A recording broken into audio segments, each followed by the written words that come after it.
আজ তেল ছাড়া কলমি শাক রান্না করেছি বন্ধুরা। অনেকেই তেল ছাড়া রান্নার রেসিপি জানতে চান, তাই এটা আমি শেয়ার করছি। আমার রিঙ্কু ভাই তার বাড়ি থেকে অনেকগুলো কলমি শাক দিয়েছে। এতটা লাগবে না, কাজে আমি অর্ধেকটা ভালো করে কেটে কুটে ঝাঁঝরি করে ধুয়ে নিয়েছি।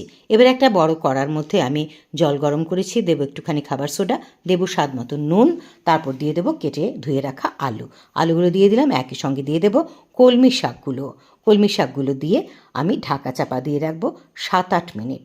7-8 মিনিট পর খুলে দেখাচ্ছি, অনেকটাই কমে গেছে শাক। নাড়াচাড়া করে এবারে এর মধ্যে দিয়ে দেবো চিড়ে রাখা কাঁচা লঙ্কা আর থেতো করে রাখা রসুনের গোটা কোয়া দিলেও কিন্তু ভালো লাগে বন্ধুরা। আবারও ঢাকা দেবো, আর এই অবসরে ছোট ছোট দুটো কাঁচা হলুদের টুকরো আমি কুড়িয়ে নিয়েছি। দেখুন, ঢাকা খুলে কাঁচা হলুদগুলো আমি অ্যাড করে দিলাম 1 চামচ আটা। আপনারা চাইলে চালের গুঁড়ো দিতে পারেন, চালের গুঁড়ো দিলে একটু বেশি সময় ঢেকে রাখতে হবে জল দিয়ে। হয়ে গেছে। যারা পছন্দ করবেন না তেল ছাড়া, একটু ঘি দিতে পারেন। এটা কিন্তু নারকেল কোড়া সর্ষে বাটা দিয়েও খুব ভালো লাগে বন্ধুরা।